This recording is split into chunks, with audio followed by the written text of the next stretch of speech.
Hello everyone. तो चलो भाई, आज के लेक्चर में हम लोग एक नया टॉपिक स्टार्ट कर रहे हैं, है ना, जो कि जुड़ा हुआ है। जो हम लोग इंटरफेरेंस पढ़ रहे थे, यंग्स डबल स्लिट एक्सपेरिमेंट पढ़ रहे थे, है ना, उसी से जुड़ा हुआ टॉपिक है। और इस टॉपिक का नाम है फ्रेस्नेल्स बाइप्रिज्म। ठीक है, क्या पढ़ने वाले हैं? Fresnel's biprism. See what it is, Fresnel's biprism. अब भाई आप सभी बच्चों को प्रिज्म के बारे में तो पता होगा ही, है ना। प्रिज्म क्या होता है अच्छे से पता है अपने को? यस, प्रिज्म अच्छे से पता है। तो मान लो बेटे, हमने एक प्रिज्म बनाया, ठीक है, हमने एक प्रिज्म बनाया लाइक दिस, ठीक है, इस तरीके का एक प्रिज्म बनाया। ओके, तो ये वाला क्या हो गया बेटा? बेस हो गया। और ये क्या हो जाएगा बेटा? एंगल ऑफ प्रिज्म हो गया, है ना बेटे। ये क्या हो गया? एंगल ऑफ प्रिज्म हो गया। तो यहाँ पर हमें बहुत अच्छे से दिख रहा है बेटा कि एंगल ऑफ प्रिज्म जो है ना, वो बहुत छोटा है कि नहीं? एंगल ऑफ प्रिज्म बहुत छोटा है। अब हमने क्या किया बेटा? ऐसा ही एक और प्रिज्म लिया, ठीक है, ऐसा ही एक और प्रिज्म लिया, उसका भी बेस ऐसा ही है और इसका भी एंगल ऑफ प्रिज्म क्या है? बहुत छोटा है। तो ऐसे दो एंगल ऑफ प्रिज्म को बेस टू बेस अगर मैं मिला दूं, है ना बेटे, अगर बेस टू बेस मिला दूं तो देखो, इसको अगर मिला दूं बेटा तो कैसा दिखेगा ये?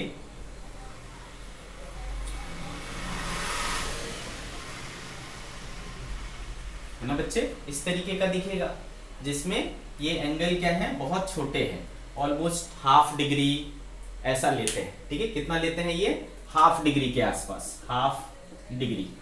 ठीक है, तो ये एंगल क्या होगा बेटे? ये हाफ, है ना, क्या हो जाएगा? 1 डिग्री, और ये क्या आ जाएगा? 179 डिग्री। तो इस तरीके का हमने एक प्रिज्म ले लिया। तो इस प्रिज्म का ये क्या है? दोनों का कॉमन बेस है।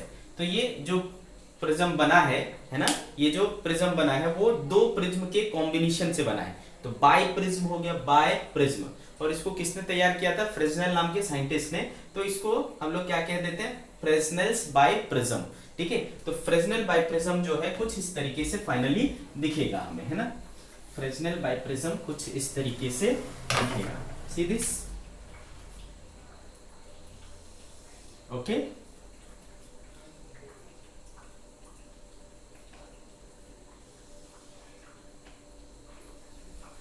Like this.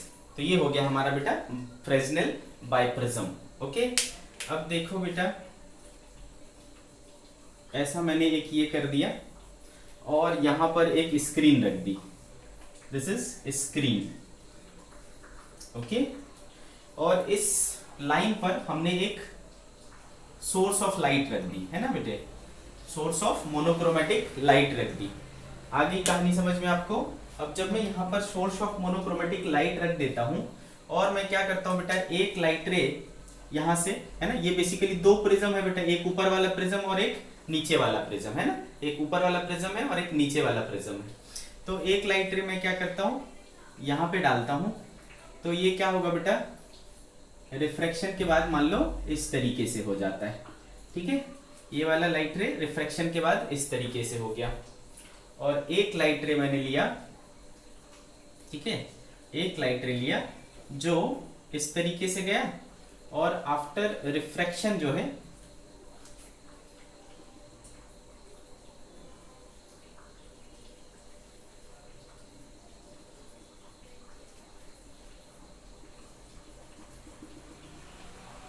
आफ्टर रिफ्रैक्शन ये क्या हुआ? इस तरीके से गया।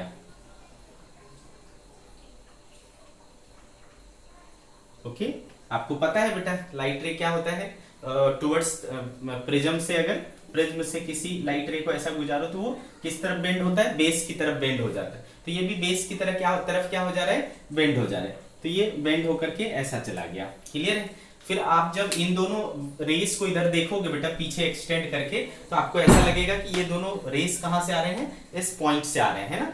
तो आपको समझ आएगा कि ये एक नया इमेज बन गया। ये जो है ना, ये ऑब्जेक्ट था और यहाँ पर आपको उसका क्या मिल गया? इमेज मिल गया, जिसको क्या कह लेते हैं हम लोग? S1 कह लेते हैं। ठीक है, सिमिलर कंडीशन सिमिलर कंडीशन हमें इस तरफ मिलेगी, है ना। एक लाइट रे हमने मान लो इस तरीके से डाला बेटे, और ये क्या हो गया? सपोज ऐसा हो गया, ठीक है, ये ऐसा हो गया। अब मैं एक लाइट रे इस तरीके से डाला और इसका क्या हुआ बेटा, ये रिफ्रैक्शन के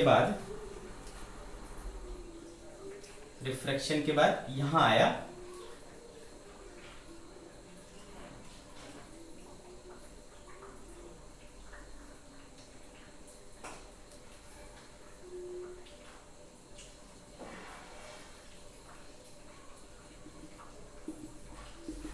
ठीक है। तो मान लो ये लाइट रे इस तरीके से गई और आफ्टर रिफ्रैक्शन ये ऐसा चला गया, ठीक है। अब देखो इस हिस्से से जो दो रेज आए है ना बेटा, उसको अगर पीछे एक्सटेंड करेंगे तो क्या हो रहा है, यहां से आती हुई नजर आती है, ये S2 का काम करती है। क्लियर है मेरे बच्चे?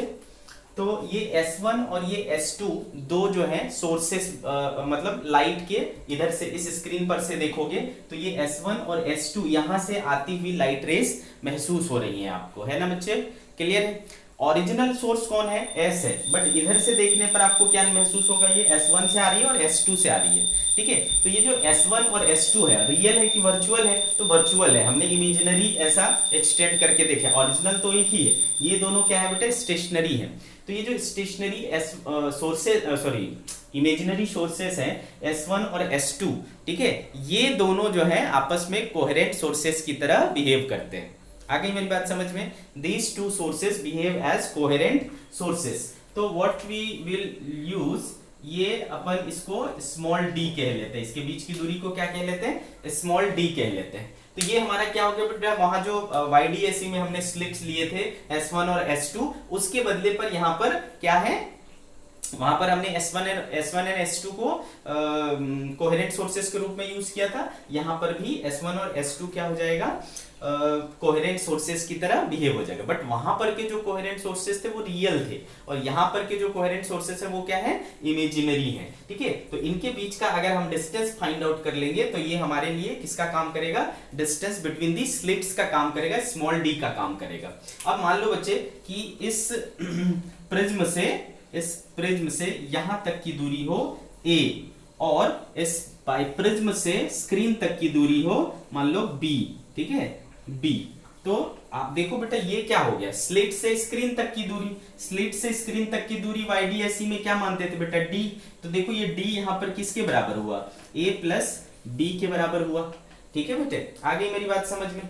तो आप क्या देख रहे हो बेटा कि ये जो एरिया है यहां से लेकर के यहां तक, ये जो रीजन है, ओके, दिस रीजन, इस रीजन में क्या हो रहा है, इस सोर्सेस से लाइट आ रही है और इस सोर्सेस से लाइट आ रही है, मतलब दो सोर्सेस से लाइट पहुंच रही है इतने रीजन में। इधर एक ही सोर्स से पहुंच रहा है, इधर एक ही सोर्स से पहुंच रहा है, इतना जो रीजन है इसमें दोनों सोर्सेस से लाइट पहुंच रही है।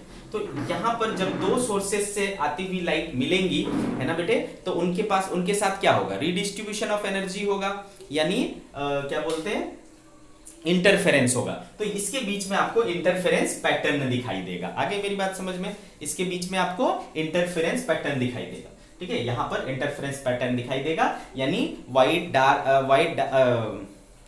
डार्क ब्राइट डार्क फ्रिंजेस दिखाई देंगे, ठीक है। तो ये किसी भी तरीके से YDAC से अलग नहीं है, सिर्फ एक चेंजेज को छोड़ करके कि हम लोग यहाँ पर जो स्लिट्स लिया करते थे उसको हमने अलग कर दिया। मतलब जो हमारा वो करने का तरीका था, कोहेरेंट सोर्सेस ऑब्टेन करने का जो तरीका था, बस हमने उसको बदल दिया, है ना। यहाँ पर जो बाइप्रिज्म होता है वो क्या काम कर रहा है, वो बाइप्रिज्म हमें दो ऐसे सोर्सेस दे रहा है जो आपस में क्या है, वर्चुअल है, इमेजिनरी है, ठीक है। तो बाकी आप देखो तो ये बिल्कुल पूरी तरीके से किसके जैसा काम कर रहा है, YDAC के जैसा ही काम कर रहा है, ठीक है। तो अगेन आपको यहाँ पर भी फ्रिंजेस मिलेंगे बेटे, और वो फ्रिंजेस क्या, जो फ्रिंज विड्थ होगा वो भी सेम होगा, same formula we will use as earlier, ठीक है, एज इन YDAC। तो यहाँ पर जो फ्रिंजेस मिलेंगे उसका फ्रिंज विड्थ होगा बेटा lambda d by small d, है ना। बस इसमें कैपिटल D क्या है बेटा, a प्लस b, और स्मॉल d दोनों के बीच की दूरी, वो भी आपको पता ही है। आगे मेरी बात समझ में बच्चे, क्लियर है? अब देखो स्मॉल d कैसे निकालोगे, है ना, स्मॉल d कैसे निकालोगे, इसके लिए क्या करना पड़ेगा, ठीक है। तो स्मॉल d निकालने के लिए आप समझो, मान लो कि इसका एंगल ऑफ प्रिज्म कितना है, a है, इसका भी वही होगा a, ठीक है, दोनों इक्वल है।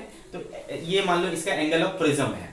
तो बेटे इसको जाना कैसे चाहिए था, इस लाइट को ऐसे जाना चाहिए था और मुड़ के कैसा हो गया, ऐसा। तो इतने एंगल से ये क्या हो गया बेटा, डेविएट हो गया ना, विद दिस एंगल है ना, द लाइट रे इज डेविएटेड। तो बेटा यहां से देखो ये एंगल और ये एंगल सेम दिख रहा है क्या, डेल सेम दिख रहा है ना। आगे कहानी समझ में आपको बेटे। अच्छा अगर मैंने इसको d बोला है तो बेटा this distance is d by 2, this distance is d by 2, this distance is also d by 2, है ना बच्चे। अच्छा अब देखो आपको क्या एंगल ऑफ डेविएशन निकालना आता है, यस एंगल ऑफ डेविएशन निकालना आता है ना।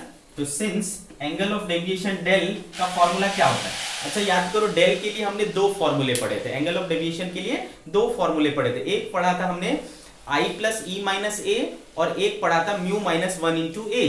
तो म्यू माइनस 1 इंटू ए कब यूज किया करते थे बेटा, जब थीन प्रिज्म की बात होती थी। थीन प्रिज्म हम किसको कहते थे, जिसका एंगल ऑफ प्रिज्म कम होता है ना, अप टू 10 डिग्री तक। तो यहाँ पर तो ए हमारा और भी बहुत कम है, हाफ डिग्री है, तो यहाँ पर तो बहुत अच्छे से फिट होगा। तो यहाँ पर हम लोग यूज करेंगे बेटा म्यू माइनस 1 इंटू ए, ठीक है। हम लोग क्या यूज करेंगे, म्यू माइनस 1 इंटू ए। तो बेटा यहाँ पर ए हमने ले लिया, म्यू माइनस 1 इंटू ए इसका एंगल ऑफ डेविएशन हो गया। तो जब मुझे ये एंगल मिल गया बेटा, तो अब इस ट्रायंगल में देखो, है ना, इन दिस ट्रायंगल, ठीक है, ये दूरी हमने ए ले लिया है, तो ये क्या हो गया बेटा हमारे लिए ए हो गया। तो मैं इसमें क्या बोलते हैं, टेन डेल इक्वल्स टू क्या ले सकता हूँ, टेन डेल इक्वल टू ले सकता हूँ परपेंडिकुलर अपॉन बेस, तो d by 2 a ऐसा हो जाएगा, tan del equals to d by 2a। आ रही कहानी समझ में। अब चूंकि डेल क्या है, बहुत छोटा है, एंगल ऑफ डेविएशन क्या है बेटा, बहुत छोटा है ना, एंगल ऑफ डेविएशन क्या आएगा, बहुत छोटा आएगा। तो ऐसे सिचुएशन में आपको पता है बेटा टेन डेल अप्रोक्सीमेटली क्या हो जाएगा, डेल के बराबर हो जाएगा, तो d by 2a, therefore d equal to क्या आ जाएगा बेटे, d इक्वल्स टू क्या हो जाएगा 2a डेल, है ना, 2a डेल, और डेल कितना है म्यू माइनस 1 इंटू ए, ठीक है बेटे। तो इस फॉर्मूले से आप क्या कर सकते हो, इसके बीच में जो d आएगा उसको फाइंड आउट कर सकते हो, ठीक है बच्चे, इसको बीच में जो d आएगा उसको फाइंड आउट कर सकते हो, ठीक है। तो कैपिटल D कैसे फाइंड आउट करोगे, यहां से, स्मॉल d कैसे फाइंड आउट करोगे, यहां से, और फॉर्मूले में पुट कर दोगे, आ जाएगा फ्रिंज विड्थ। ये बिल्कुल YDSC के तरह ही हो गया, समझ गए, फ्रेस्नेल बाइप्रिज्म। ये है बेटा फ्रेस्नेल बाइप्रिज्म एक्सपेरिमेंट, है ना, इससे भी अपन इंटरफेरेंस पैटर्न प्राप्त कर सकते हैं। अच्छा एक और चीज ध्यान में रखना है, आपको पूरे में इंटरफेरेंस पैटर्न मिलेगा क्या, नहीं, उतने में ही मिलेगा जिसमें कि दोनों सोर्सेस से रेज आ रहे हैं। इधर का जो पोर्शन है उसमें एक ही सोर्सेस से रेज आ रहे हैं, इधर भी एक ही सोर्सेस से रेज आ रहे हैं। ये वो पोर्शन है जिसमें होल मतलब दोनों सोर्सेस से रेज पहुंच रहे हैं। तो दोनों सोर्सेस के रेज पहुंच करके आपस में क्या होने चाहिए, इंटरफेयर होनी चाहिए। तो अगर आपसे पूछता है कहां तक वेव्स फॉर्म होंगे, फ्रिंजेस फॉर्म होंगे, तो यहां तक फ्रिंजेस फॉर्म होंगे। अगर इसमें पूछे कि कितने नंबर ऑफ फ्रिंजेस फॉर्म होंगे, तो क्या करोगे बेटा, डिस्टेंस को फ्रिंज विड्थ से डिवाइड कर दो। एक फ्रिंज की विड्थ कितनी है, इतनी, तो इतने विड्थ में कितने फ्रिंजेस आएंगे भाई, डिवाइड कर लेंगे। तो ऐसा कर सकते हो। यहां से यहां तक की डिस्टेंस गिवन रहेगी, यहां से यहां तक की डिस्टेंस गिवन रहेगी, दोनों को ऐड कर लोगे, कैपिटल D मिल जाएगा। यहां से आप स्मॉल d सॉल्व कर लोगे, फिर एज इट इज हम लोग सॉल्व कर लेंगे जैसा हमने YDSC में किया था, ठीक है। फॉर्मूलेस बिल्कुल सेम है वैसे ही, ठीक है। इसका नाम फ्रेस्नेल बाइप्रिज्म क्यों पढ़ा बेटा, क्योंकि इसमें दो प्रिज्म का कॉम्बिनेशन है, इसके लिए बहुत ज्यादा सोचना नहीं, दो प्रिज्म का कॉम्बिनेशन। कैसे दो प्रिज्म बेटा, जिसका एंगल ऑफ प्रिज्म क्या है, बहुत स्मॉल है, और जिसका बेस जो है कॉमन है, common base, small common base और स्मॉल एंगल ऑफ प्रिज्म वाले, है ना। ऐसे दो प्रिज्म को ऐड कर दोगे और इस तरीके से पुट कर दोगे, तो आपको क्या होगा, दो इमेजिनरी, है ना, इमेजेस बन जाएंगे ओरिजिनल सोर्स के। वो दोनों कैसे काम करेंगे, कोहेरेंट सोर्सेस की तरह काम करेंगे, S1 एंड S2। तो आई होप कि आपको फ्रेस्नेल बाइप्रिज्म समझ में आ गया होगा, ठीक है। तो क्वेश्चन में ये सारी चीजें गिवन रहेगी, आपको बस पुट करना है और आंसर मिल जाएगा, ठीक है बेटे। तो this is Fresnel's biprism experiment, ठीक है। याद करो मैंने बोला था ना आपको, जो इंटरफेरेंस है, इंटरफेरेंस पैटर्न के लिए जो आप कोहेरेंट सोर्सेस प्राप्त करते हो, उसके प्राप्त करने के दो तरीके होते हैं, एक डिवीजन ऑफ वेवफ्रंट मेथड और एक होता है बेटा डिवीजन ऑफ एम्पलीट्यूड मेथड, ठीक है। तो मैंने क्या बोला था कि डिवीजन ऑफ वेवफ्रंट मेथड में क्या क्या आते हैं, YDSC, Fresnel biprism and Lloyd mirror, ठीक है। तो दोनों ये भी जो है वो किस पे था, डिवीजन ऑफ वेवफ्रंट पर ही था, है ना, डिवीजन ऑफ वेवफ्रंट पर ही था। अब हम लोग बात करेंगे बेटा तीसरा, यानी लॉयड मिरर। वो भी किस पर डिपेंड करता है, किस पे बेस्ड है, डिवीजन ऑफ वेवफ्रंट मेथड पर बेस्ड है, तो बात कर रहे हैं हम लोग लॉयड मिरर एक्सपेरिमेंट। ठीक है बच्चे, लॉयड मिरर एक्सपेरिमेंट। ये भी बहुत ही सिंपल है, सिंपल सी बात है इसमें भी। देखो समझो बच्चे, मान लो ये एक छोटी सी मिरर ले ली हमने, है ना, बहुत छोटी सी एक मिरर है, स्मॉल मिरर। ओके, कैसा मिरर दिख रहा है आपको बेटा? प्लेन मिरर दिख रहा है ना। ये मान लो, अच्छा, और यहां पर है ना, इससे थोड़ा सा, जस्ट थोड़ा सा ऊपर जो है हमने एक लाइट सोर्स रख ली। ठीक है, सोर्स ऑफ मोनोक्रोमेटिक लाइट रख ली बेटे। ठीक है, और इधर हमने क्या किया, एक स्क्रीन लगा दिया। This is screen. और मैं बोलता हूं कि बच्चे ये जो डिस्टेंस है वो क्या है? a है, और इस मिरर की लंबाई b है, और मिरर से स्क्रीन की लंबाई c है। ऐसा मैंने बोला। ठीक है, आगे कहानी समझ में आपको? ओके, तो आपको अच्छे से पता है बेटा, आपको बहुत अच्छे से पता है कि इस सोर्स का इधर क्या होगा बेटा? इमेज बनेगा, है ना। जितने दूरी पर ये है उतने ही नीचे क्या होगा बेटा? इसका इमेज बनेगा। मान लो मैं क्या बोल देता हूं बेटा? S dash. ठीक है, इसका इमेज बन जाएगा। अच्छा, इमेज कैसे फॉर्म होता है ये भी आपको पता है। इमेज फॉर्म करने के लिए क्या करना पड़ता है आपको? एक लाइट रे, सॉरी, ठीक है, यहां से लाइट डालूंगा तो वो रिफ्लेक्ट होकर के ऐसा चला जाएगा, है ना बच्चे, इस तरीके से चला जाएगा। आगे बात समझ में? तो यहां से लाइट ऐसे गई, यहां पर मान लो कोई पॉइंट है P। पॉइंट क्या है? P है। तो आपको अच्छे से पता है बच्चे कि इस पॉइंट P पर एक तो ये लाइट टकरा के जा रही है, एक तो ये ऑप्शन है इसके पास, दूसरा ऑप्शन ये भी तो है ना बेटा, यहां से एक डायरेक्ट लाइट तो भी यहां पहुंच सकती है ना, एक डायरेक्ट लाइट भी यहां पहुंच सकती। देख पा रहे हो? तो आपको क्या दिख रहा है कि उस पॉइंट P पर दो रेज पहुंच रहे हैं, एक डायरेक्टली और एक रिफ्लेक्ट होकर के। ठीक है, एक डायरेक्टली पहुंच रही है और एक रिफ्लेक्ट होकर के पहुंच रही है। आगे कहानी समझ में? तो दैट मीन्स कि इस पॉइंट P पर जो रेज आ रही है यहां से, अब देखो जब हम यहां से ऑब्जर्व करते हैं तो हमको क्या दिख रहा है कि ये रे कहां से आ रही है? यहां से, और ये रे कहां से आ रही है? यहां से, है ना। तो यहां पर दो सोर्सेस हो गए, एक सोर्स S हुआ और दूसरा सोर्स S डैश हुआ बेटे। ठीक है, तो दोनों ही सोर्सेस से वेव्स यहां पहुंच रही है। तो यहां पर ये जो S है और ये S डैश है, ये दोनों कोहेरेंट सोर्सेस की तरह बिहेव करने लगते हैं। आगे मेरी बात समझ में? These two sources behave as coherent sources। जैसा S1 and S2 हुआ करता था, तो ये S1 and S2 की जैसे बिहेव करने लगता है। ठीक है बेटे, ये S1 और ये क्या हो गया? S2। और हमको पता है बेटे कि इसके बीच की जो डिस्टेंस होती है उसको अपन क्या करते हैं? D से शो करते हैं, है ना। और इसको हमने क्या ले रखा है? A ले रखा है। तो ये स्लिट्स हो गए, और स्लिट्स से स्क्रीन तक की जो दूरी होती है उसको कैपिटल D बोलते हैं। तो बताओ यहां से यहां तक की दूरी कितनी है बेटे? A plus B plus C। तो A plus B plus C, है ना, ऐसा कैपिटल D हो गया। तो ये देखो, ये सेटअप जो है फिर से वापस YDAC टाइप का हो गया, है ना। ये सेटअप वापस से YDAC टाइप का हो गया। ये डिस्टेंस क्या हो गया बेटा? Y हो गया।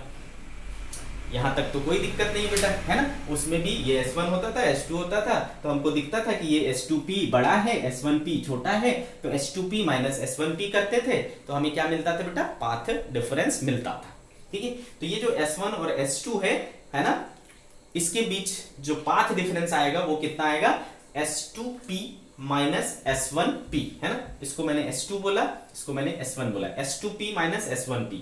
क्लियर है ना कहानी? Okay, now what? हमको अच्छे से पता है बेटे कि S2P माइनस S1P क्या होता है ना। S2P माइनस S1P कितना होता है ये चीज हमको पता है। ठीक है, तो चलो देखो,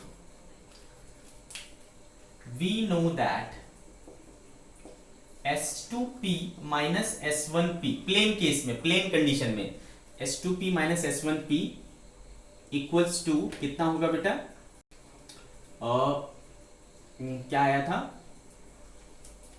S2P minus S1P y d by D आया था क्या?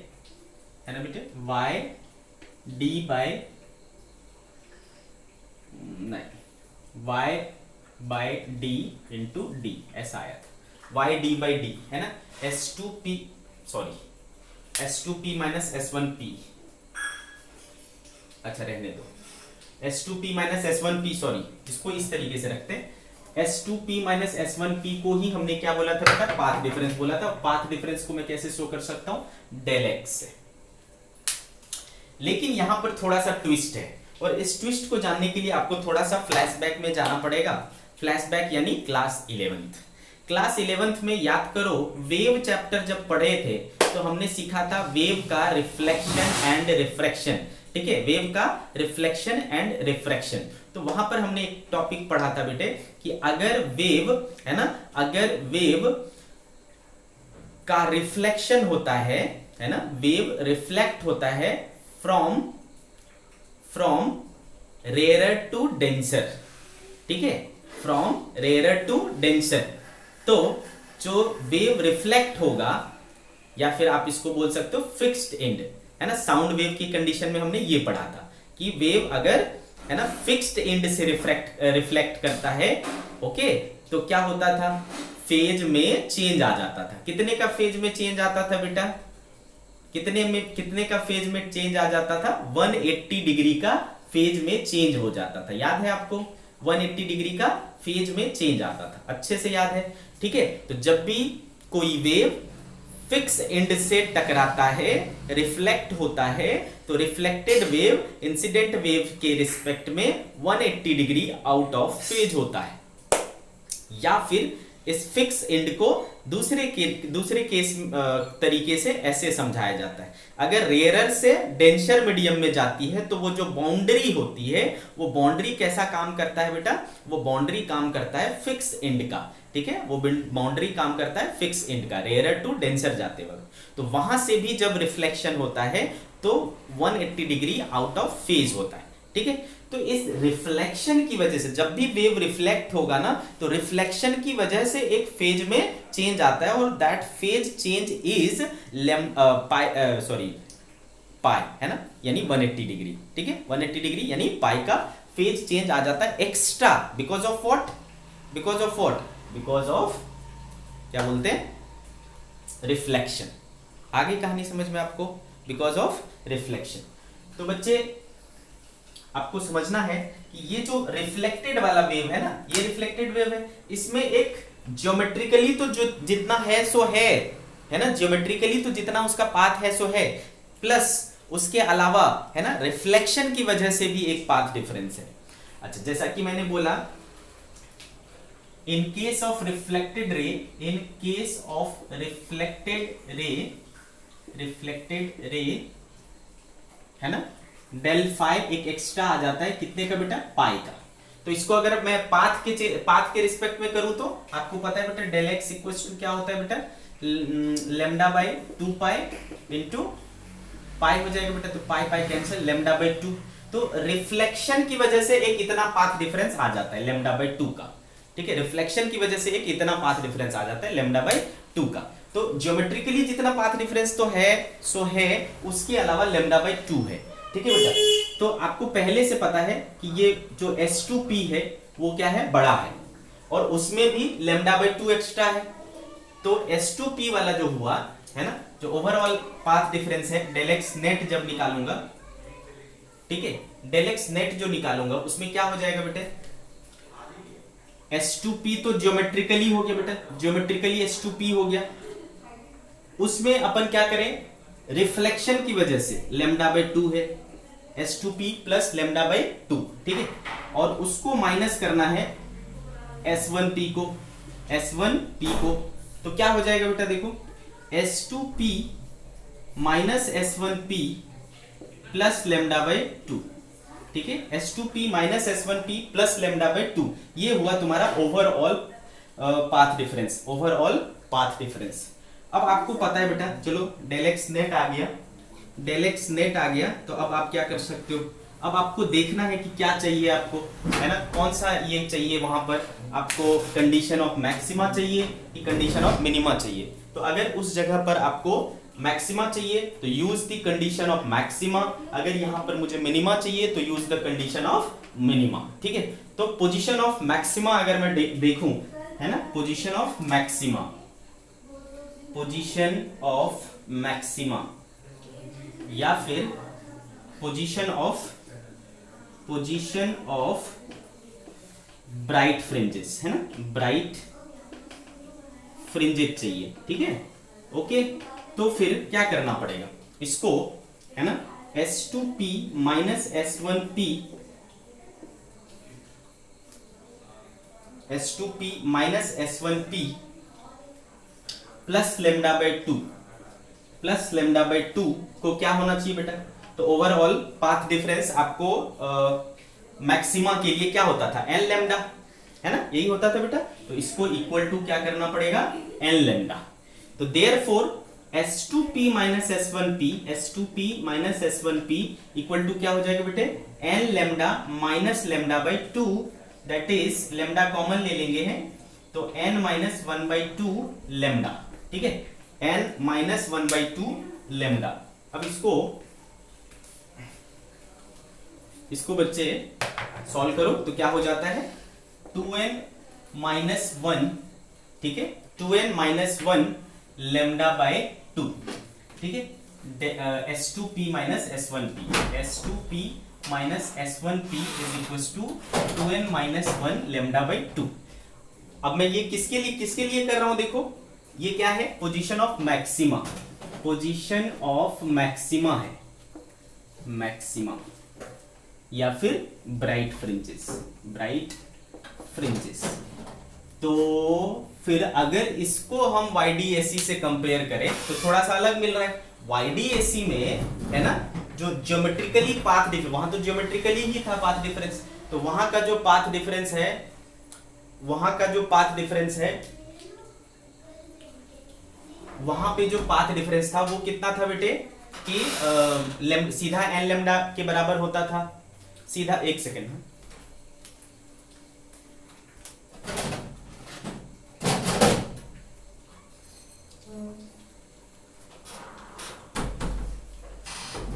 ओके,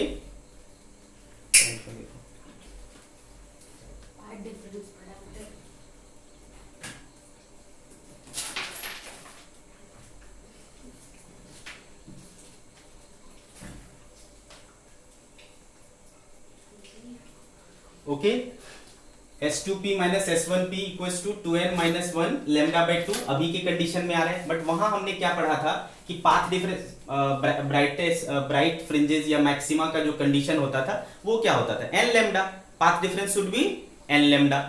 लेकिन यहां क्या आ रहा है, 2n minus one lambda by two. इसको अगर आप कंपेयर करो n equals to 1 2 and so on रख करके, तो देखो क्या आएगा, lambda by two, 3 lambda by two, 5 lambda by two and so on, ऐसा आ रहा है। तो ये तो odd multiples of lambda by to हो गया, है ना बेटे, ये क्या हो गया, odd multiple of lambda by to हो गया। जबकि हम पहले क्या पढ़े थे स्टार्टिंग में, इन द बिगिनिंग क्या पढ़े थे कि पाथ डिफरेंस अगर even multiple of lambda by to आया तब ब्राइट फ्रिंजेस, यानी तब होगा मैक्सिमा, तब होगा कंस्ट्रक्टिव इंटरफेरेंस। बट अभी क्या हो रहा है, ऑड मल्टीपल आ रहे हैं, और ऑड मल्टीपल पहले क्या होता था, वो डिस्ट्रक्टिव इंटरफेरेंस के लिए। तो यहां पर बेसिकली क्या हुआ है, उल्टा पुल्टा हो रहा है, ठीक है। तो वहां जो डिस्ट्रक्टिव इंटरफेरेंस का कंडीशन था वो यहां पर अब कंस्ट्रक्टिव इंटरफेरेंस के लिए कंडीशन बन गया। कंफ्यूज मत हो, मैं क्या बोल रहा हूं कि सिंपल YDAC में जो कंडीशन है ना, सिंपल इंटरफेरेंस में जो कंडीशन मिनिमा के लिए होता था वो अब यहां पर मैक्सिमा के लिए लगता है, मतलब आप उल्टा कर लो, ठीक है। सिमिलरली, है ना, फॉर मिनिमा करेंगे, सिमिलरली फॉर मिनिमा अगर आप करोगे, है ना, इसी चीज को यूज करते हुए, तो ये कहानी बदल जाएगी, ठीक है। Condition for minima, condition for minima जो हो जाएगा वो हो जाएगा बेटा कि S2P माइनस S1P, ये जो पाथ डिफरेंस आएगा वो किसके बराबर आएगा, वो आ जाएगा n लेमडा, ठीक है। Condition for minima, this is n lambda, okay. तो सीधा सीधा ये जो है ना कंडीशन बदल गया, उसमें मैक्सिमा के लिए इवन मल्टीपल ऑफ लेमडा हुआ करता था, अब मिनिमा के लिए even multiple of lambda lambda by 2 हो जाएगा और ये odd multiple of lambda by 2 हो जाएगा। तो पूरी तरीके से ये एक्सचेंज हो गया, कहानी पूरी तरीके से एक्सचेंज हो गया। ठीक है, तो ये है बेटा लॉयड मिरर की कहानी, है ना, लॉयड मिरर का एक्सपेरिमेंट। क्लियर है? This is the Lloyd mirror experiment.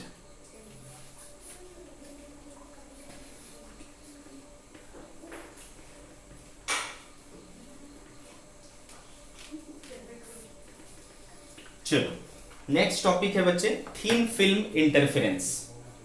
Thin film interference, thin film interference.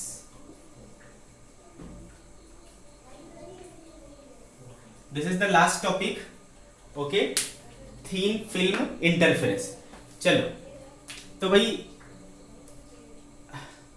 आपने कभी अगर ऐसा देखा होगा कि मोर देखा है आपने, है ना, मोर वगैरह, या फिर कुछ बटरफ्लाईज होते हैं जिसके पंख पे बहुत अच्छी सी खूबसूरत कलर बनते हैं, है ना, कलरफुल दिखाई देते हैं और वो आपको चमकदार दिखाई देंगे। ठीक है, तो वो जो बेसिकली होता है, या फिर अगर आपने कहीं पर देखा होगा कि वाटर सरफेस है और वाटर सरफेस के ऊपर ऑयल फिल्म बन गई है, ऑयल की फिल्म बन गई है, तो वो भी आपको कैसा दिखाई देता है? चमकदार दिखाई देता है ना, उसमें से ऐसे पैटर्न्स बनते हैं, कलरफुल पैटर्न्स बनते हैं। तो उसके पीछे भी जो रीजन है वो है इंटरफेरेंस। इंटरफेरेंस की वजह से ही वो सारी घटनाएं घटती है। तो थिन फिल्म इंटरफेरेंस की जब बात करते हैं हम लोग, थिन फिल्म इंटरफेरेंस की जब बात करते हैं तो देखो, मान लो बच्चे कि ऐसा हमने एक थिन फिल्म ले लिया और इसकी थिकनेस कितनी है? टी है, इसकी थिकनेस टी है। ओके, तो बेटा इसकी थिकनेस काफी स्मॉल होती है, इसलिए थिन फिल्म हमने बोला, और ये इसका कुछ ना कुछ रिफ्रैक्टिव इंडेक्स होगा, तो इसका रिफ्रैक्टिव इंडेक्स मान लो क्या है? म्यू है। अब इस पे हमने क्या किया? एक लाइट रे को इंसिडेंट करा और उसका जो इंसिडेंस है वो नियरली नॉर्मल इंसिडेंस। क्या मतलब वो नियरली नॉर्मल इंसिडेंस का?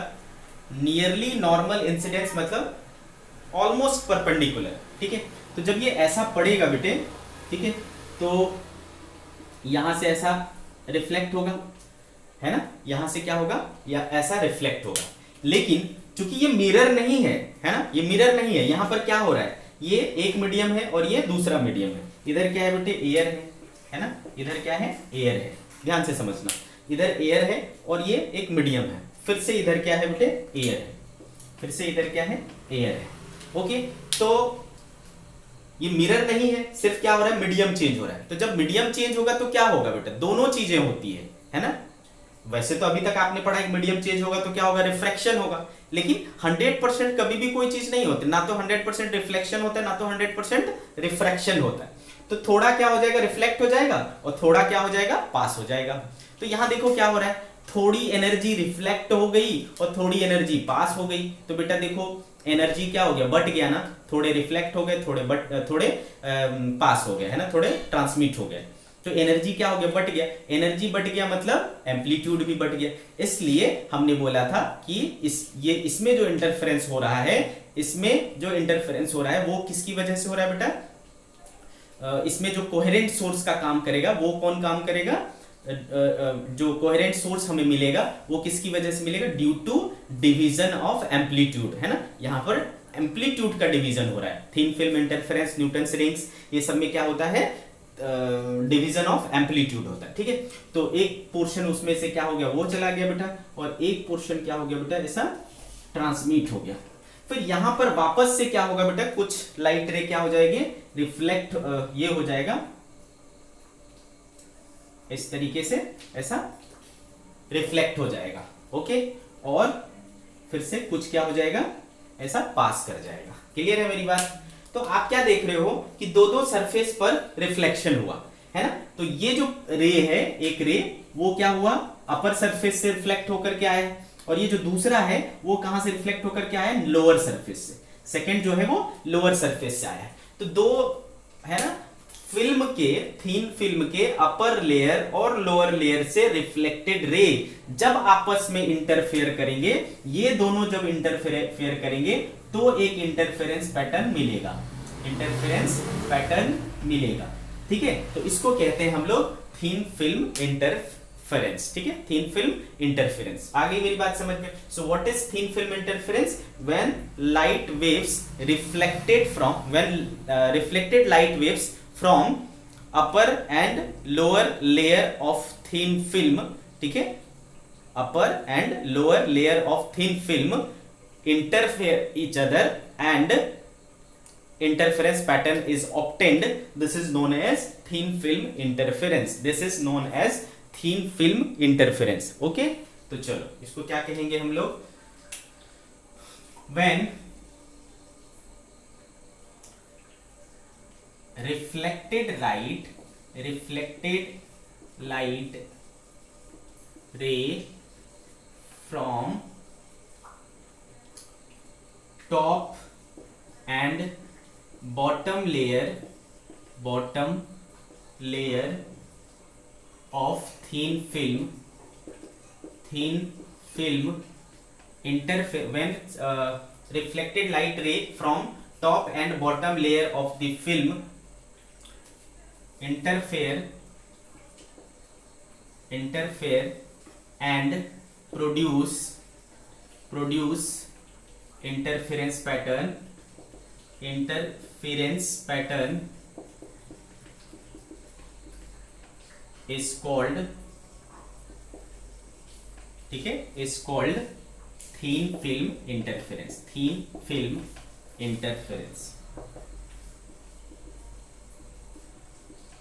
ठीक है, क्लियर है मेरी बात? चल, तो ये हो गया थिन फिल्म इंटरफेरेंस की डेफिनेशन। अब देखो इसमें कंडीशन क्या होगा, मैक्सिमा कब फॉर्म होगा, मिनिमा कब फॉर्म होगा, इसके लिए अगर करें तो क्या हो जाएगा बेटा? देखो अब इसमें ना दो केसेस हैं, दोनों केसेस को लेकर के पढ़ते हैं हम लोग। केस वन, ये जो फिल्म है, ठीक है बेटे, ये जो फिल्म है उसके नीचे का जो मीडियम है वो क्या होना चाहिए? रेयरर होना चाहिए, ठीक है, क्या होना चाहिए? रेयरर। इफ मीडियम बिलो, ठीक है, if medium below film is rarer, जो कि जनरली यही केस मिलेगा आपको, है ना, जनरली क्वेश्चन में यही केस मिलेगा। If medium below film is rarer. अब आप सोचो बेटा, जो पहले सरफेस से रिफ्लेक्ट होकर के आया है, और जो बॉटम सरफेस से रिफ्लेक्ट होकर के आया है, तो बेटा इस बॉटम सरफेस वाले को देखो, ये आना और ये जाना एक्स्ट्रा करना पड़ रहा है ना, ये आना और ये जाना एक्स्ट्रा करना पड़ रहा है। आ रही मेरी बात समझ में? तो ये ऑलमोस्ट चूंकि नियरली परपेंडिकुलर है ना, नॉर्मल इंसिडेंस है, तो टी जाना और टी आना है ना, टी जाना ऑलमोस्ट ये टी होगा, है ना बच्चे? तो टी जाना और टी आना तो कितना हो गया? 2t का तो ज्योमेट्रिकली हमें दिख रहा है ना, 2t का ज्योमेट्रिकली दिख रहा है, लेकिन आपको पता है कि मीडियम में जो ज्योमेट्रिकली होता है वो ऑप्टिकली नहीं होता, ऑप्टिकली डिफरेंट थिंग होता है। तो यहाँ ऑप्टिकली कितना पाथ डिफरेंस होगा बेटा दोनों के बीच में? हमने पढ़ा था ना, क्या पढ़ा था बेटा? Since optical path equal to था म्यू टाइम्स ज्योमेट्रिकल पाथ पढ़ा था ना बेटे? तो ऑप्टिकल पाथ कितना हो गया? ज्योमेट्रिकल कितना था? 2t, तो 2 म्यू t हो गया, इतना हो गया आपका ऑप्टिकल पाथ। क्लियर है बच्चे? इसके साथ एक चीज और आपको ध्यान रखना है कि यहां पर जो रे रिफ्लेक्ट हुआ, ठीक है, यहां जो रे रिफ्लेक्ट हुआ है उसके साथ वो कहां से कहां हो रहा है बेटा? एयर से डेंसर मीडियम में जा रहा है, रेयरर टू डेंसर मीडियम में जा रहा है। तो जब रेयरर टू डेंसर मीडियम में रिफ्लेक्शन होता है तो आपको पता है ना, अभी लॉयड मिरर के केस में देखा था, जब रेयरर टू डेंसर मीडियम में जाता है तो वो किसके जैसा काम करता है? फिक्स एंड के जैसा काम करता है, और जो रिफ्लेक्शन होता है उसमें है ना 180 डिग्री का फेज डिफरेंस आ जाता है। आगे कहानी समझ में? 180 डिग्री का फेज डिफरेंस आ जाता है, और 180 डिग्री का फेज डिफरेंस मतलब पाथ डिफरेंस कितना? λ/2। तो इसमें रिफ्लेक्शन की वजह से एक पाथ डिफरेंस आ गया है λ/2। और ये वाला जो है इसका जो रिफ्लेक्शन हो रहा है वो कहां से हो रहा है, बॉटम सरफेस से, और मैंने इसके नीचे का जो सरफेस माना है, इसके नीचे का जो मीडियम माना है वो रेयरर माना है, तो इधर डेंसर है नीचे रेयरर है, तो ये वाला जो एंड हुआ वो फ्री एंड हो गया है ना, ये वाला एंड क्या हो गया, free and, not fixed and. ठीक है, तो जब फ्री एंड से रिफ्लेक्शन होता है तब there is no change in phase, there is no change in path. ठीक है, पाथ डिफरेंस भी नहीं आता, फेज डिफरेंस भी नहीं आता। तो अगर इधर रेयरर है, ये डेंसर है, तो डेंसर टू रेयरर हो रहा है, तो यहां पर जो सेकंड रिफ्लेक्शन हो रहा है उसमें कोई भी ऐसा रिफ्लेक्शन की वजह से पाथ डिफरेंस नहीं आ रहा है। तो बेटे ध्यान से सुनना, तो ये जो सेकंड वाला है उसमें ऑप्टिकली कितने का पाथ डिफरेंस है, 2 म्यू टी का, और इसमें ऑप्टिकली ज्योमेट्रिकली कुछ नहीं है, सिर्फ रिफ्लेक्शन की वजह से λ/2 है। तो दूसरे में है ना, ये दूसरे में है, दूसरे में होता है तो क्या करते हैं बेटा, माइनस करते हैं। ठीक है, देयरफॉर जो नेट पाथ डिफरेंस होगा वो कितना हो जाएगा बेटा, 2 म्यू टी माइनस हो जाएगा क्या, λ/2 है ना। और पाथ डिफरेंस क्या होना चाहिए बेटा, फॉर मैक्सिमा क्या होगा बेटे, इसको इक्वल टू होना चाहिए 2 mu t minus λ/2 should be equal to क्या बेटा, n लैम्डा, है ना, क्या होना चाहिए, n लैम्डा। तो देयरफॉर फिर से आपको एक चीज दिख रहा है, 2 mu t should be equals to 2n+1 λ/2। What is it, क्या हो रहा है बेटा, यहां पर भी देखो कंडीशन 2 म्यू टी जो है वो किसके बराबर होना चाहिए, 2n+1 λ/2, जो कि कंडीशन था नॉर्मली, है ना, जो कि नॉर्मली ये कंडीशन है, मतलब ये करोगे तो क्या आएगा बेटा, ऑड मल्टीपल ऑफ λ/2 आएगा ना। ऑड मल्टीपल किसके लिए होता था, मिनिमा के लिए होता था, लेकिन यहां किसके लिए लागू हो रहा है मैक्सिमा के लिए। तो यहां भी क्या हो रहा है बेटा, इंटरचेंज हो जा रहा है। ठीक है, सिमिलरली फॉर मिनिमा क्या हो जाएगा बेटे, फॉर मिनिमा हो जाएगा 2 mu T equals to n lambda. जो मैक्सिमा का कंडीशन था वो मिनिमा के लिए हो गया, जो मिनिमा का कंडीशन था वो मैक्सिमा के लिए हो गया। ठीक है, तो मैक्सिमा के लिए 2 mu t should be equal to 2n+1 λ/2, for minima 2 mu T equals to n lambda, है ना, ऐसा कर लेना है आपको। अब दूसरा कंडीशन रहा तो फिर क्या करेंगे, दूसरा कंडीशन है ना, if medium below film is denser then what, चलो उसको देखते हैं।